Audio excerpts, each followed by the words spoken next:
Hello বন্ধুরা, সবাই কেমন আছেন? আশা করি সবাই ভালো আছেন। আমরা নতুন আর একটি প্রজেক্টের কাজ শুরু করলাম। এখানে টয়লেট বাথরুমের কাজ চলতেছে, পাইপ ফিটিংসে। সেটাই আপনাদের দেখানোর চেষ্টা করছি, সাথেই থাকুন। এই যেটা হচ্ছে বাথরুম। এখানে আমরা 4 ইঞ্চি পাইপ ফিটিং করছি। এখানে বালু ছিল, সে বালুগুলো খুঁজে এখানে ফিটিং করা হয়ে গেছে। এখানে লং ট্যাপের গোড়ায় আমরা এখন ঢালাই দিয়ে দিব। ঢালাই দিয়ে বালু ফেলায় পুরো পানি দিয়ে জাম দিয়ে দেব। পোকায় ঢালাই দেওয়া হবে। এটা হচ্ছে ওয়েস্টেজ লাইন।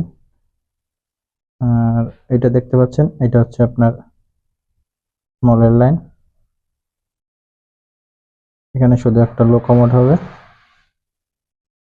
আর এখান থেকে এই দেয়ালের ওই সাইডে কিচেন আছে, সেখানেও আমরা পাইপ সেটিং করছি, সেটাও আপনাদের দেখানো হবে, সাথেই থাকুন।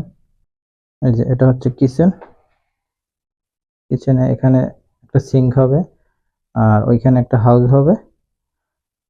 সিঙ্কের ওয়েস্টেজ পানির লাইনটা এখনো পাইপ বসানো হয় নাই, পাইপ বসাবো। আর ওইখানে এখন ঢালাই দেওয়া হবে লং ট্যাপের নিচে। আর এখান থেকে পাইপ চলে আসছে এদিকে।